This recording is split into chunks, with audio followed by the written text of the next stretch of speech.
বিস্তারিত জানাতে এই মুহূর্তে মিরপুর হোম অফ ক্রিকেটে আছেন সহকর্মী নিয়ন মোহাইমিন। সরাসরি যাচ্ছি তার কাছে। তামিম ইকবালের বিসিবি পরিচালক হবার যে স্বপ্ন সেটা কিন্তু অপূর্ণই রয়ে গেল, অন্তত এই যাত্রায় সেটা কিন্তু এখন বলাই যায়। কারণ আজ সকালে তিনি সহ আরো 15 জন ক্লাব সংগঠক, জেলা এবং বিভাগ এবং ক্যাটাগরি 3 থেকে মোট 15 জন বিসিবি নির্বাচন থেকে সরে দাঁড়িয়েছেন, নিজেদের মনোনয়নপত্র প্রত্যাহার করে নিয়েছেন। মোটা দাগে বললে বিএনপি সমর্থিত যেই প্যানেলটি ছিলেন সেই প্যানেলেরই বেশিরভাগ সদস্য তারা কিন্তু সরে গেছেন বলেই আমরা জানতে পেরেছি। এখন পর্যন্ত আর কয়জন সেখান থেকে সরবেন বা সরে যাওয়ার ইচ্ছে প্রকাশ করেছেন এই ব্যাপারে কোনো তথ্য এখন পর্যন্ত পাওয়া যায়নি। নির্বাচন কমিশন দুপুর 2টোর পর আমাদেরকে একটা ব্রিফ করবেন, সে তারপরই হয়তো বা জানা যাবে আসলে চূড়ান্ত প্রার্থী তালিকা কি দাঁড়াচ্ছে নির্বাচনে।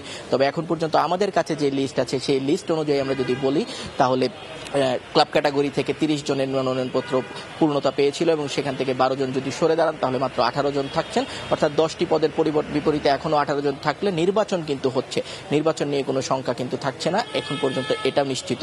কারণ তামিম ইকবালরা চেষ্টা করেছিলেন যে সংখ্যাগরিষ্ঠভাবে যত বেশি ক্লাবকে নিয়ে আসলে সরে যাওয়া যায় নির্বাচনটাকে তত আসলে না হবার যে দিকটা সেই দিকে ধাবিত হওয়ার একটা সুযোগ ছিল, এবং সেই সুযোগটা কিন্তু তারা পাচ্ছেন না। তারা চেষ্টা করেছিলেন, তামিম ইকবাল নিজেই জানিয়েছেন তার কথা বলবার সময় যে আরো অনেকেই তাদের সঙ্গে সম্মতি প্রকাশ করেছিলেন, তারা প্রত্যাহার করতে চেয়েছিলেন, কিন্তু একটি চাপের কারণে, একটি অদৃশ্য চাপের কথা বারবার বলছিলেন, সরকারের একটি গোষ্ঠী এখানে বারবার হস্তক্ষেপ করছে, এই অভিযোগ তারা তুলেই তারা সরে গেছেন এবং সেই কারণেই কিন্তু আরো অনেকেই তাদের সঙ্গে প্রত্যাহার করেননি বলে জানিয়েছেন।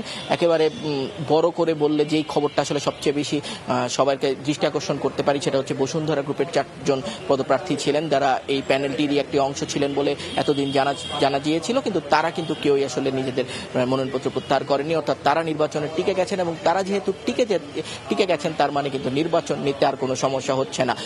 একজন প্রার্থী সরকার পক্ষের যদি বলতেই হয়, খালেদ মাসুদ পাইলট, তিনি এখন ভেতরে আছেন। তিনি বের হবার পর যদি কথা বলেন তাহলে আসলে আমরা বুঝতে পারবো নির্বাচন নিয়ে এই মুহূর্তে বাকিরা কি ভাবছেন। তো এই ছিল আমার কাছে বিসিবি নির্বাচনের সবশেষ মিরপুর থেকে। মিরপুর থেকে সরাসরি যুক্ত হয়েছিলেন সহকর্মী নিয়ন মোহাইমিন।